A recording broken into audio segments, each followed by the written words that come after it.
नमस्कार, मैं प्रवीण गौतम और आप देख रहे हैं पब्लिक मीटर। दोस्तों, अमेरिका के साथ ट्रेड डील को लेकर मोदी सरकार के मंत्री कितने बेबस नजर आते हैं। जो मंत्री छोटी छोटी बातों पर तेवर दिखाते हैं, आग बबूला हो जाते हैं, वो मुस्कुराने के अलावा कुछ बोल नहीं पा रहे। वीडियो में आपको दिखाएंगे कि अखिलेश यादव ने अमेरिका के साथ ट्रेड डील को लेकर, बुलेट ट्रेन को लेकर, डॉलर को लेकर और सोने चांदी की महंगाई को लेकर वित्त मंत्री निर्मला सीतारमण को मुंह पर क्या क्या सुना दिया। अखिलेश यादव सुनाते रहे और वित्त मंत्री मुस्कुराती रही। कई बार वो रिएक्ट कर जाती हैं या फिर गुस्से वाले तेवर होते हैं चेहरे पर, लेकिन आज क्या सीन था? आज मुस्कुराने के अलावा कोई भाव उनके चेहरे पर दिखाई नहीं दिया। सबसे पहले अमेरिका वाली ट्रेड डील को लेकर अखिलेश ने सुनाया और कहा कि बजट का हलवा आखिरकार किसके हिस्से में ज्यादा आया है। अखिलेश ने क्या कहा, जरा सुनिए। सभापति महोदय, बोलने से पहले मैं जब बजट को देख रहा था और अक्सर सरकार को पिछले कई सालों से चलता हुआ मैं देख रहा हूं, मैं कहना चाहता हूं, क्यों झूठे ख्यालों में दिन रात करें जो बनाते हैं हवा में बातों के महल, आओ उनसे कुछ जमीनी बात करें। सभापति महोदय, बजट आने से पहले और बजट आने के बाद पूरा देश और पूरे देश में ये बहस चल रही थी कि अमेरिका को लेकर के डील होने जा रही है। सभापति महोदय, मुझसे पहले अभी जो भारतीय जनता पार्टी की माननीय सदस्य बोल रही थी, और भारतीय जनता पार्टी का ये पक्ष है कि हम लोगों ने दुनिया में बहुत सारे देशों से फ्री ट्रेड एग्रीमेंट कर लिया है। सभापति महोदय, मैं भारतीय जनता पार्टी की सरकार से जानना चाहूँगा, अभी कितने देश और बचे हैं जिससे आप फ्री ट्रेड एग्रीमेंट नहीं कर पाए हैं?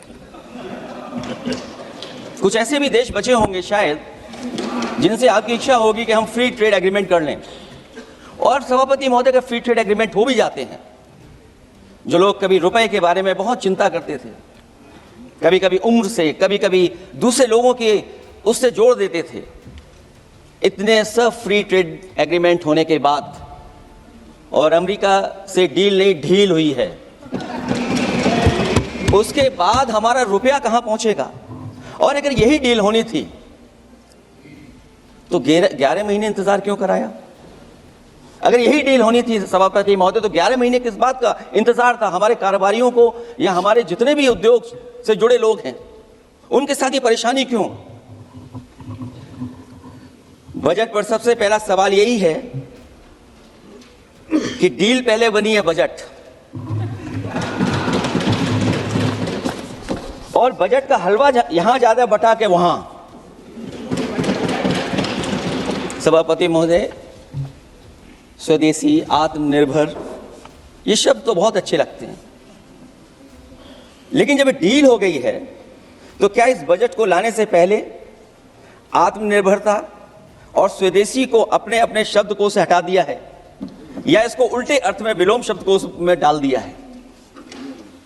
और ये डील नहीं है जो हम आप सब समझ पा रहे हैं, शायद 70 वर्ष के लोग ये नहीं समझ पा रहे होंगे, लेकिन पूरा देश समझ रहा है कि हमने अपना बाजार एक बार और खोल दिया है। $500 बिलियन का व्यापार एक तरफा, हमारी आत्मनिर्भरता कहां जाएगी? स्वदेशी नारा हमारा कहां जाएगा? हमारे देश की जनता भाजपा से कह रही है कि जहां तक हमें मालूम है डील एक तरफा नहीं होती है। क्या ये बनी वहां पहुंची यहां जहां जैसे कोई एक पक्ष मान रहा हो? जनता भाजपा से यह भी जानना चाहती है कि 0 बड़ा के 18।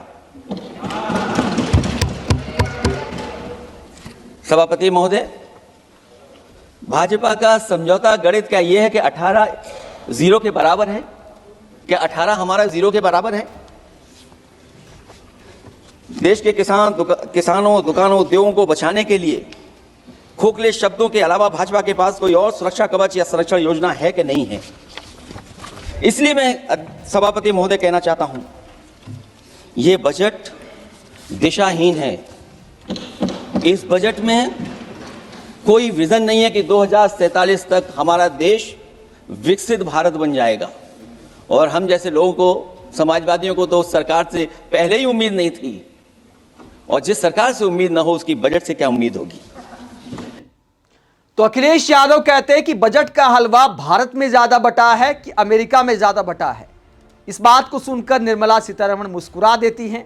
चेहरे पर जो गंभीर भाव थे वो गायब हो जाते हैं और मुस्कुराहट में बेबसी ज्यादा दिखाई देती है, क्योंकि इस सवाल का जवाब मोदी सरकार के मंत्रियों के पास नहीं है कि 18 बड़ा होता है या 0 बड़ा होता है। इसके बाद अखिलेश यादव बुलेट ट्रेन को लेकर भी सवाल उठाते हैं कि बुलेट ट्रेन का जो वादा था वो महंगा क्यों होता जा रहा है। 1 लाख करोड़ का बजट 2 लाख करोड़ कैसे पहुंच गया, क्या कहते हैं अखिलेश, जरा सुनिए। सभापति महोदय, बीजेपी का लक्ष्य केवल चुनाव जीतना, इन आंकड़ों से क्या मतलब? और आंकड़ों के अगर ये ठीक आंकड़े होते सभापति महोदय, तो इन्होंने कहा था कि बुलेट ट्रेन हम 1 लाख करोड़ की बनाएंगे। आज बुलेट ट्रेन 2 लाख करोड़ की कैसे हो गई? सभापति महोदय, कहा कि हम 1 लाख करोड़ में बनाएंगे बुलेट ट्रेन, और बुलेट ट्रेन केवल संपन्न स्टेटों में क्यों, हमारे बंगाल, बिहार और यूपी में क्यों नहीं? और अगर आप हाई स्पीड बुलेट ट्रेन लाना चाहते हैं तो 1 लाख करोड़ का बजट दिया था, 2 लाख करोड़ बजट हो गया। यूपी में जब बनेगा तो पता नहीं कब बनेगा, कौन जानता है कब बनेगा। आपका स्मार्ट सिटी कैसा है? इंदौर में पानी पीने से कितने लोगों की जान चलेगी सभापति महोदय?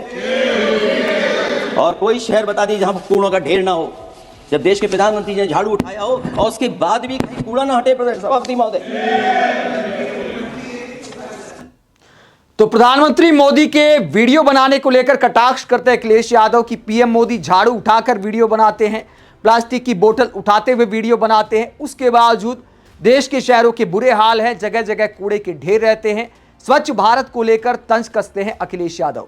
इसके अलावा यह भी सवाल उठाते हैं कि बुलेट ट्रेन आखिरकार गुजरात से लेकर महाराष्ट्र के बीच ही क्यों चलाने की योजना है, बाकी देश के राज्यों के साथ भेदभाव क्यों किया जा रहा है। यह सवाल कई बार उठा है पीएम मोदी पर, मोदी सरकार पर, कि जो आधुनिकता वाले प्रोजेक्ट होते हैं वो गुजरात के हिस्से ही क्यों आते हैं। इसके बाद अखिलेश यादव डॉलर को लेकर और साथ ही सोने चांदी की महंगाई को लेकर सवाल उठाते हैं। शादी ब्याह का सीजन है, गरीब आदमी अपनी बेटी को सोना क्या देने के हालात में है या लोहे पर भी पीतल चढ़ाने के हालात में है। इसे लेकर अखिलेश यादव कटाक्ष करते हुए क्या कहते हैं, जरा सुनिए। सरकार का कहना है कि वित्त अच्छी हुई है, लेकिन क्या कारण है कि एफडीआई में लगातार कमी आ रही है? विदेशी इन्वेस्टर्स क्यों बाहर ले जा रहे हैं, भारत में इन्वेस्ट करने के लिए क्यों नहीं इच्छुक हैं, और शेयर मार्केट क्यों इतनी जल्दी गिर जाता है? रुपए के मूल्य में डॉलर के विरुद्ध निरंतर गिरावट आ रही है। और इसके बाद सभापति महोदय, इस डील और ढील के बाद हमारा रुपया कहां होगा, ये सरकार जरूर बताए हमें। मैन्युफैक्चरिंग में कोई सुधार नहीं हो रहा है। अभी भी हम जीडीपी के 15% पर मैन्युफैक्चरिंग पर निर्भर हैं, जबकि मैन्युफैक्चरिंग के शेयर मेक इंडिया के अनुसार अभी तक 25% होना चाहिए था। इससे स्पष्ट लगता है कि मेक इन इंडिया, आत्मनिर्भर भारत और पीएलआई योजना सफल नहीं हो पाई हैं, और उसी का परिणाम है कि आज हमारे नौजवानों को रोजगार और नौकरी नहीं मिल पा रही है। पहले गरीब सोचता था जब हम अपनी बेटी की विदा करेंगे तो कुछ सोने का एक सामान खरीद करके दे देंगे उसको। जैसे जैसे बीजेपी की सरकार चली और आगे बढ़ती गई, 12 साल ऐसे हैं आ गए कि अब तो चांदी तो दूर, अगर यही सरकार चलती रही तो लोहे पर पीतल चढ़ाकर भी गरीब अपनी बेटी की विदाई नहीं करा पाएगा।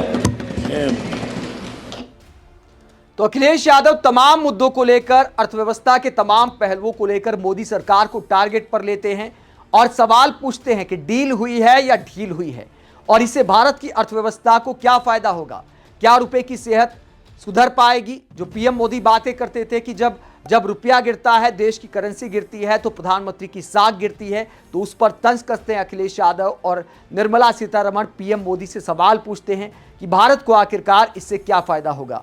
आप अखिलेश यादव के इन तमाम आरोपों को लेकर क्या सोचते हैं, कमेंट बॉक्स में अपनी राय जरूर दें। साथ ही चैनल को सब्सक्राइब भी करें। नमस्कार।